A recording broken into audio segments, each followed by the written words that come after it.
bahaya terbesar dalam fikih adalah apa? Mengkaji fikih tidak dari ahlinya. Ya, seorang lagi ya, mengkaji fikih tidak dari apa? Ahlinya. Nah, kenapa demikian? Begini, saya beri contoh. Ilmu fikih itu tentu pertama dari Rasulullah SAW.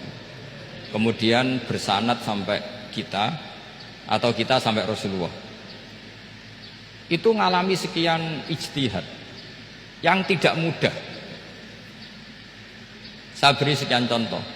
Dulu Imam Syafi'i itu sukanya sama guru yang miskin ya, karena rata-rata santri juga miskin. Jadi mesti ngidolakan guru yang miskin. Karena sesama miskinnya harus berkoalisi. Tapi akhirnya gurunya Imam Syafi'i itu miskin sekali. Namanya Muslim bin Khalid Az-Zanji itu miskin, Sufyan As-Tsauri miskin, Sufyan bin Uyainah miskin.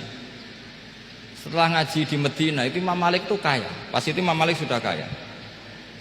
Setiap ketemu Imam Syafi'i dikasih uang. Sampai ketika Imam Malik itu bilang, kamu sudah alim, ilmu saya sudah habis, kamu ngaji sama yang lain. Sama siapa?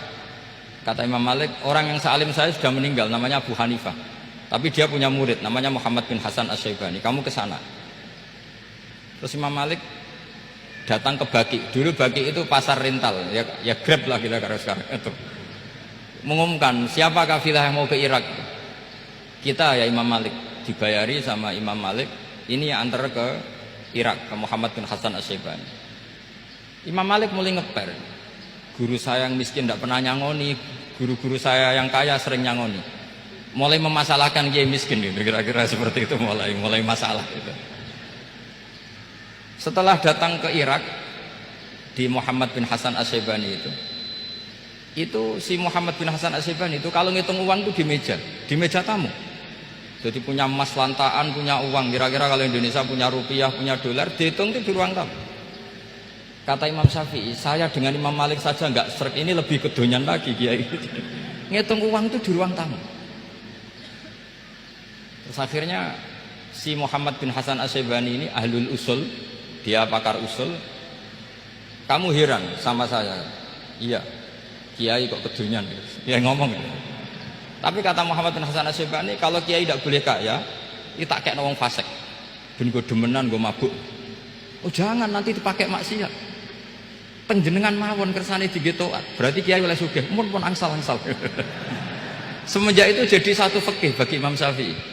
Ternyata kalau mengharamkan kiai sugih berarti membolehkan yang fasik sugih. Kalau yang fasik sugih bisa dipakai i'anah alal maksiat.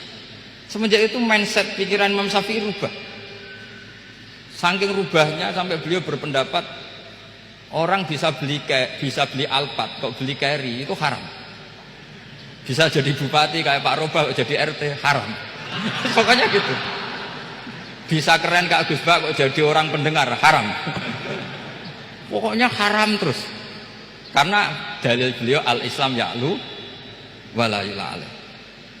Coba sampean ridho misalnya jadi orang Gresik dipimpin orang yang enggak sholat, ridho ndak? Ndak. Atau sholat tapi enggak bisa ngaji, ridho ndak? Ketika yang bisa ngaji berpotensi jadi buba, terus keterusan. Karena Imam Syafi'i keterusan, ya umatnya keterusan. Akhirnya orang-orang Syafi'i itu politikus rata-rata.